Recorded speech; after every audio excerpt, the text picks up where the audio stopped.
بسم اللہ الرحمن الرحیم۔ معزز حضرات اور خواتین، زکوٰۃ اینڈ چیریٹیبل فاؤنڈیشن کے حوالے سے چند باتیں جو اس کی کارکردگی اور اس کے تعارف پر مشتمل ہیں، اور پھر اس ادارے کے سلسلے میں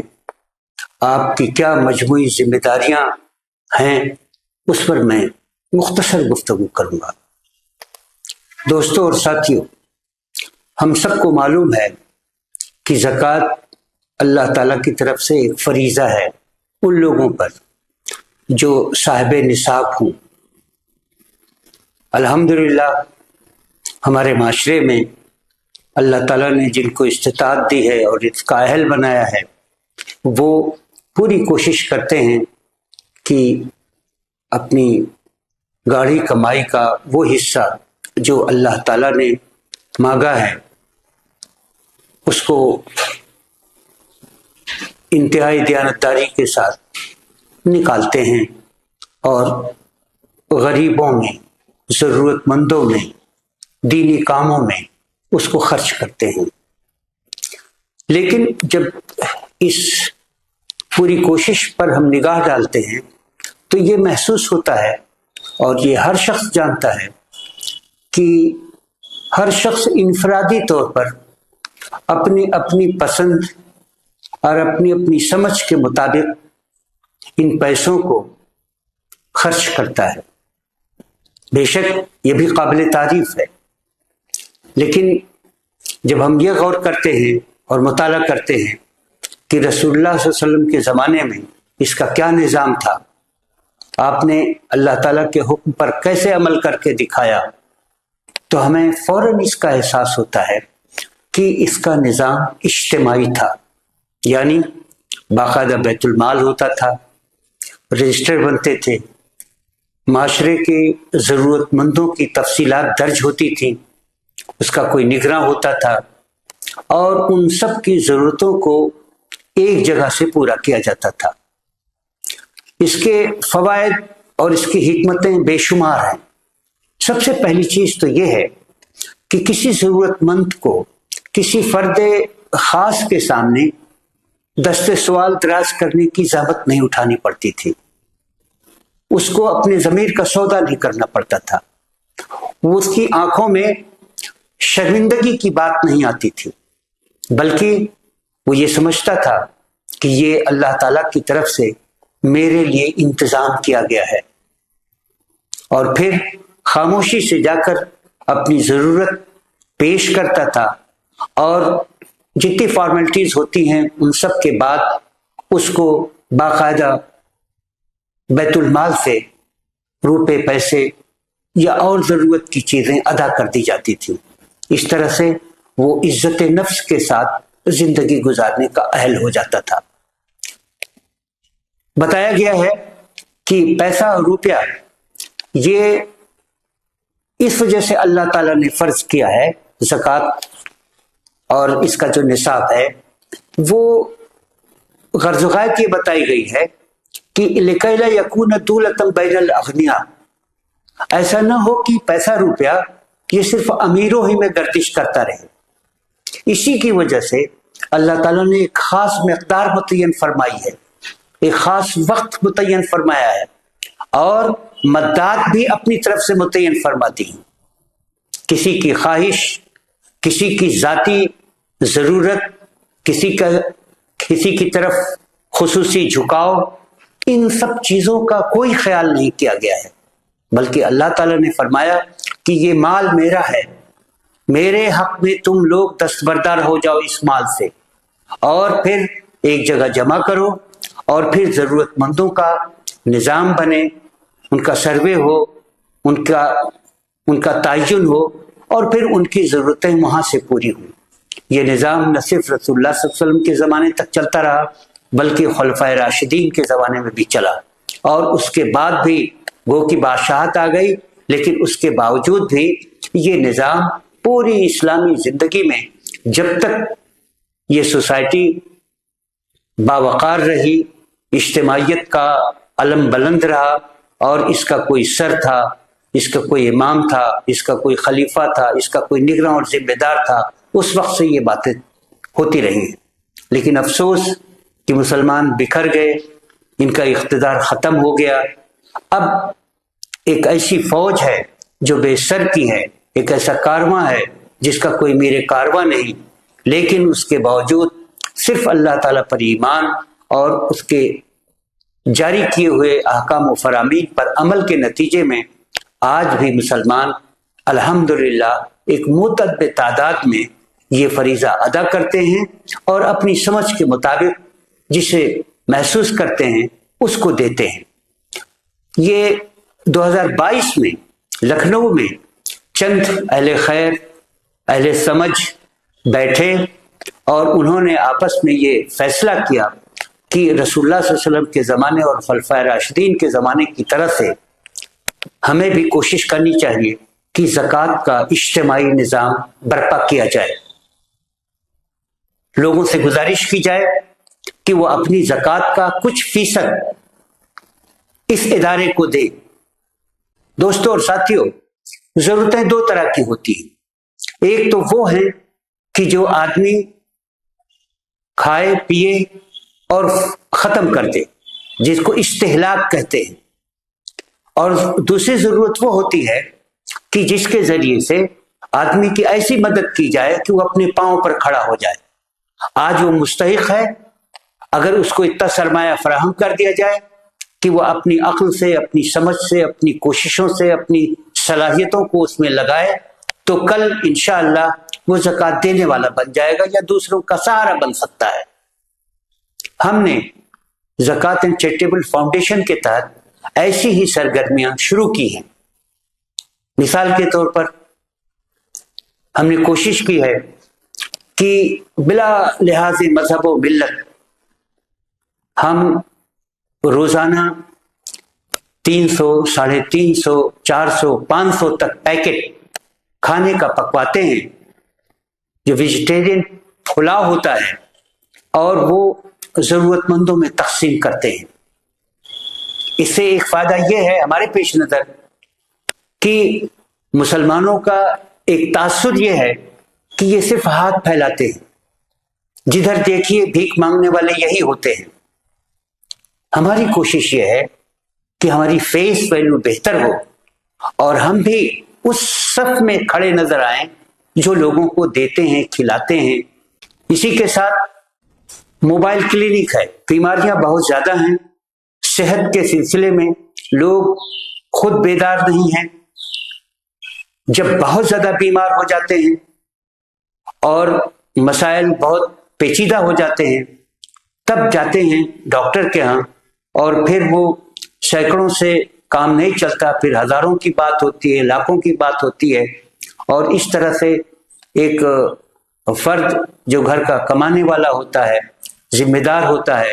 اس کی بیماری کے نتیجے میں ہوتا یہ ہے کہ پورا گھر سڑک پر آ جاتا ہے۔ دوائیں اتنی مہنگی ہیں، ہاسپٹل کے چارجز اتنے زیادہ مہنگے ہیں، تو ہم کوشش یہ کر رہے ہیں کہ سلم ایریاز میں خاص طور سے، یا وہ لوگ جو جھگی جھوپڑیوں میں رہتے ہیں، وہاں تک، ان کے ڈور اسٹیپ تک ہم خود پہنچیں اور ان کو ابتدا ہی میں کچھ دوائیں دیں، جو چیک اپ ہوتا ہو وہ لکھیں، اور انہیں صحت کے سلسلے میں بیدار کریں۔ ایسی 2 موبائل کلینک ہیں جو الحمدللہ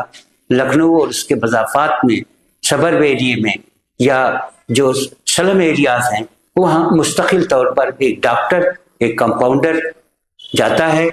اور لوگوں سے ملاقات کرتا ہے۔ اس کا پورا نظام ہے، اطلاع ہوتی ہے اور لوگ آتے ہیں اور ان کی خدمت کی جاتی ہے۔ اسی کے ساتھ ساتھ باعزت زندگی گزارنے کے لیے مسلمانوں، خاص طور سے تعلیمی پس منظر کو سامنے رکھیں تو مسلمان پڑھنا چاہتے ہیں، لیکن تعلیم اتنی مہنگی ہو گئی ہے، خاص طور سے پروفیشنل کورسز، کہ اس میں ایک گاؤں دیہات کا لڑکا لکھنؤ میں آ کر کوچنگ کا بار نہیں اٹھا سکتا ہے۔ پھر نادانی کی وجہ سے، ناجانکاری کی وجہ سے لڑکے بھٹک جاتے ہیں، ان کا کوئی نگراں نہیں ہوتا ہے، ان کا کوئی ذمہ دار نہیں ہوتا ہے۔ ہماری کوشش یہ ہو رہی ہے کہ ہم جو میریٹوریٹ اسٹوڈنٹس ہیں، جو پڑھنا چاہتے ہیں، جن کی صلاحیتیں اچھی ہیں اور جو اچھے نمبر گین کرتے ہیں، لیکن اللہ تعالیٰ نے ان کے پاس اتنا سرمایہ نہیں دیا ہے کہ وہ کوچنگ جوائن کریں، نیٹ میں جائیں، انجینئر بنیں۔ ہم نے ان کے لیے ایک ہاسٹل کھولا ہے، ایک کوچنگ سینٹر ہے، اس سے ٹائی اپ کیا ہے، اور ان بچوں کو وہاں پر کم پیسوں میں خوراک فراہم کرتے ہیں، رہائش فراہم کرتے ہیں، بلکہ ان کی ضروریات کی ساری چیزیں فراہم کر کے اور نگرانی کرتے ہیں، اور انہیں بالکل پڑھائی کے لیے، کمپٹیشن کے لیے یکسو کر دیتے ہیں۔ ہر ہفتہ، ہر مہینہ ان کی چیکنگ ہوتی ہے اور ان کا ٹیسٹ لیا جاتا ہے۔ الحمدللہ اب تک 7-8 لڑکے اور لڑکیاں یہ نیٹ میں اور JEE میں آ چکی ہیں۔ اللہ تعالیٰ اس کام کو اور زیادہ بہتر انداز سے کرنے کی توفیق عطا فرمائے۔ تو آپ کے دیے ہوئے پیسے سے یہ کام ہو رہا ہے، ضرورت مندوں کو تعلیم سے لیس کر کے اور انہیں مین اسٹریم میں لانے کی کوشش ہماری طرف سے جاری ہے الحمدللہ۔ ایک اور چیز ہے، معاشرے کا جب مطالعہ کریں گے، سروے کریں گے، تو محسوس ہوگا کہ ہر فرد بھیک نہیں مانگنا چاہتا۔ سب کے دل میں دھڑکتا، سب کے سینے میں دھڑکتا ہوا دل ہوتا ہے اور عزت ہوتی ہے، لیکن مجبوری ہوتی ہے حالات کی، جس کے نتیجے میں آدمی وہ گھر سے باہر نکلتا ہے اور ابتدا میں شرم کر کے بہت ہی لجاجت کے ساتھ وہ دوسروں کے سامنے دست سوال دراز کرتا ہے اور آخر میں پھر پیشہ ور ہو جاتا ہے۔ ہم نے اس بات کو محسوس کیا تو اس کے لیے ایک پروگرام ہم نے یہ شروع کیا ہے کہ وہ لوگ جو اپنی طاقت پر کھڑے ہونا چاہتے ہیں، اپنے پیر پر کھڑے ہونا چاہتے ہیں اور ان میں کچھ صلاحیت ہے اور کچھ کر گزرنا چاہتے ہیں، ان سے اپلیکیشن لیتے ہیں اور ان کو انٹرویو کے لیے بلاتے ہیں، پھر ان سے بات چیت کرتے ہیں۔ وہ 10,000 20,000 25,000 ٹھیلا لگانے کے لیے، چھوٹی دکان کرنے کے لیے، یا دکان ختم ہو گئی ہے یا کم پیسے ہیں اس میں سامان بھرنے کے لیے، چھوٹے چھوٹے کاروباروں کو ہم چاہتے ہیں کہ فروغ ملے، اور کم سے کم آدمی شام کو جب دکان بند کرے تو اس کی جیب میں 100 200 400 500 روپیہ اس کی اپنی انکم کا ہو، اور اپنا بھی وہ کھائے، اپنے بچوں کی تعلیم اور ان کی صحت کا خیال رکھے۔ تو الحمدللہ اس پہلو سے بھی کام ہو رہا ہے، اور 3 سال میں 3.5 سال میں الحمدللہ اچھے خاصے لوگوں کو اس سلسلے میں ہم نے روزگار فراہم کیا ہے۔ ایک اور چیز ہے جو ہندوستان کے اس وقت خصوصی حالات ہیں سیاسی طور پر اور معاشرتی طور پر، ان میں جتنی آبادی مسلمانوں کی ہے اس ریشیو سے بہت زیادہ جیلوں میں ان کی تعداد ہے۔ بہت سارے اس وجہ سے بند ہیں کہ ان کا کوئی پرسان حال نہیں ہے، ان کا مقدمہ لڑنے والا نہیں ہے۔ بہت سارے لوگ تو ایسے ہیں کہ جو صرف 2,000 4,000 10,000 20,000 اگر ان پر خرچ کر دیا جائے تو وہ جس جرم میں گئے ہیں اس جرم سے جو سزا ہو سکتی ہے اس سے زیادہ مدت تک وہ جیل میں گزار چکے ہیں، صرف پیروی کی جائے تو وہ باہر آ جاتے ہیں۔ الحمدللہ ان لوگوں کے معاملات کی ہم پیروی کر رہے ہیں، اور اس کو لیگل ایڈ کے نام سے کہ قانونی سہایتا، قانونی مدد فراہم کر کے ہم نے اس کے لیے وکلا کی ٹیم بنائی ہے جو اس کا سروے کرتے ہیں، ان کے مقدمات لڑتے ہیں، جیلوں کا وزٹ کرتے ہیں، اور جیل کے پرشاسن سے ہمارے تعلقات ہیں، اور وہاں بھی ہم ان کی خبر گیری کرتے ہیں، اور ان کے خاندانوں کے لیے بھی ہم کوشش کرتے ہیں کہ کم سے کم وہ اجڑنے نہ پائیں اور وہ اپنے پیر پر کسی طرح سے اس وقت تک کھڑے رہیں یا آ جائیں جو لوگ ان کے جیل میں ہیں وہ باہر آ جائیں۔ الحمدللہ اس سلسلے میں بھی اچھی خاصی کوششیں ہو رہی ہیں اور اس کے خاطر خواہ نتائج برآمد ہو رہے ہیں۔ راشن کی تقسیم بھی ہم کرتے ہیں۔ حضور صلی اللہ علیہ وسلم نے فرمایا کہ عسیٰ ان یکون الفقر کفرا، بھوک، غریبی، مفلسی یہ کفر کے دروازے تک لے جاتی ہے، تو ہم کوشش یہ کر رہے ہیں، ظاہر سی بات ہے ہم ایک NGO ہیں، کوئی حکومت نہیں ہے، ہم کوشش یہ کرتے ہیں کہ کوئی فرد ہماری نالج میں بھوکا نہ سوئے۔ اسی طرح سے مختلف اوقات میں مختلف چیزیں، جیسے جاڑے کا موسم آتا ہے، اس میں بہت سارے لوگ ہوتے ہیں، گھر ہی نہیں ہوتا کہ سامان رکھیں، اس وجہ سے کیف متفق جیسے ان کی زندگی یعنی حالات لے جاتے ہیں ویسے گزرتی ہے، ہم ان کو کمبل دیتے ہیں، لحاف دیتے ہیں۔ اسی طرح سے رمضان کا بابرکت مہینہ آتا ہے، ہم وہ لوگ جو روزہ رکھتے ہیں ان کو افطار کٹ کے نام سے بوریوں میں بھر کر راشن دیتے ہیں، اور افطار کے اور ضرورت کی چیزیں اس میں شامل رہتی ہیں۔ ایک وسیع پیمانے پر اس کی تقسیم عمل میں آتی ہے۔ ہمارے معاشرے کا ایک حصہ خواتین ہے، اور خواتین کی حالت بہت بری ہے۔ مرد تو ہاتھ پیر کا مضبوط ہوتا ہے، کچھ نہ کچھ کر لیتا ہے، لیکن خواتین بہت پریشان رہتی ہیں۔ اس وجہ سے ان کے امپاورمنٹ کے لیے ہم نے 2 ماڈل کمیونٹی سینٹر کھول رکھے ہیں، جہاں انہیں سلائی کڑھائی، کمپیوٹر اور دینی تعلیم اور بھی دوسری چیزیں جیسے بیگ بنانا ہے یا اور ساری چیزیں، اس طرح سے ان کو ہم کوکنگ ہے، اس طرح سے ہم ان کو سکھاتے ہیں، ٹرین کرتے ہیں، تاکہ مختلف مواقع پر ہنر کے ذریعے سے وہ اپنی روزی تلاش کر سکیں، اور وہ اس معاشرے پر یا اپنے گھر پر بوجھ نہ بنے، بلکہ ارننگ کی پوزیشن میں آ سکیں۔ الحمدللہ 2 سینٹر چل رہے ہیں، اور تیسرے کی باری ہے، اس کے لیے بھی کوشش جاری ہے۔ محترم حضرات، اسی کے ساتھ ساتھ جو ہے ہم تعلیم اور صحت کے سلسلے میں وقتی امداد کا ایک بہت بڑا شعبہ ہے۔ کسی کی فیس نہیں جمع ہوئی ہے، کسی کے بچے کے پاس بیگ نہیں ہے، بک نہیں ہے، اور ساری چیزیں جو یعنی تعلیم سے متعلق ہوتی ہیں وہ نہیں وہ مہیا کر پاتا ہے، تو وقتی طور پر اسکالرشپ تو نہیں لیکن وقتی طور پر ہم امداد کرتے ہیں۔ اسی طرح سے صحت کے سلسلے میں یہاں پر بہت سارے ہاسپٹلس ہیں، بچے ڈاکٹرس ہیں، ایسے بہت سارے حالات کے ستائے ہوئے لوگ آتے ہیں کہ پیسہ کم پڑ گیا ہے، یا حالات ایسے ہیں کہ ابھی نہ ہوا تو پھر موت ہو سکتی ہے یا پریشان ہو سکتے ہیں۔ تو ایسے لوگ جو صحت کے مسائل لے کر آتے ہیں، ہم اس میں بھی کوشش کرتے ہیں کہ اپنی استطاعت کے مطابق جو ہمارا بجٹ ہم کو الاؤ کرتا ہے وہ ہم ان کی خدمت میں پیش کرتے ہیں۔ اس طرح سے آپ یہ محسوس کیجئے کہ اگر اس طرح سے یہ زکوٰۃ کا نظام جو اجتماعی ہے اگر چلتا رہے اور بڑا ہو جائے اور بڑا ہو جائے، مختلف شہروں میں اس کی شاخیں ہو جائیں، تو جو غریب عوام ہے وہ کس قدر راحت محسوس کرے گی۔ دوستوں اور ساتھیوں، یہ ہماری شوق کی چیزیں نہیں ہیں، بلکہ اس کو ہم فریضہ سمجھ کر ادا کرتے ہیں۔ اللہ تعالیٰ نے اپنے قرآن شریف میں 8 مدات اس کی بتائی ہیں۔ ہمیں بہرحال انہی مدات میں پیسہ خرچ کرنا ہوتا ہے۔ صرف آپ حضرات سے 2 گزارشات ہیں اس سلسلے میں۔ ایک تو یہ ہے کہ اس پروگرام کو، اس پروجیکٹ کو، زکوٰۃ اینڈ چیریٹیبل فاؤنڈیشن کے مقاصد کو، ایمس آبجیکٹس کو خود سمجھیں، سنیں، اور اپنے اہل خیر حضرات میں اس کو گفتگو میں لائیں، اس کا تعارف کرائیں۔ نہ صرف اہل خیر حضرات میں بلکہ آپ کے آس پاس اس میں ہماری ہیلپ کیجیے، فرد کی حیثیت سے، کہ جو لوگ ضرورت مند ہیں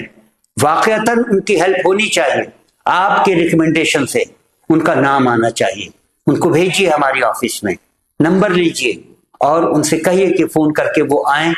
ہم کو خوشی ہوگی۔ ہم یہ چاہتے ہیں کہ زیادہ سے زیادہ اس بات کی یقین دہانی ہو جائے کہ یہ پیسے، روپے، یہ امداد مستحقین تک پہنچ رہی ہے، اور اسی کے ساتھ ساتھ ظاہر سی بات ہے کہ یہ بجٹ آپ ہی حضرات کی کوششوں کے نتیجے میں پورا ہوتا ہے۔ خود اس میں شریک ہوں، شرکت فرمائیں، اور احباب کو، رشتہ داروں کو، یا وہ لوگ جو اس کے اہل ہیں ان کو اس طرف متوجہ کریں۔ ہماری کوشش یہ ہے کہ یہ کام چلتا رہے۔ یہ کسی فرد کا نہیں ہے، کسی جماعت کا نہیں ہے، کسی گروپ کا نہیں ہے، بلکہ ساری امت مسلمہ کا ہے اور سارے انسانوں کا ہے۔ ہم اللہ تعالیٰ سے امید کرتے ہیں کہ اللہ تعالیٰ ہمارے کام میں برکت ڈالے گا اور اسی کی طرف سے عائد کیے ہوئے اس فریضے کو کما حقہ ادا کرنے کی ہمیں بیش از بیش توفیق فراہم کرے گا۔ ہم آپ سے گزارش کرتے ہیں کہ اس طرف متوجہ ہوں۔ اللہ تعالیٰ ہم سب کا حامی و ناصر۔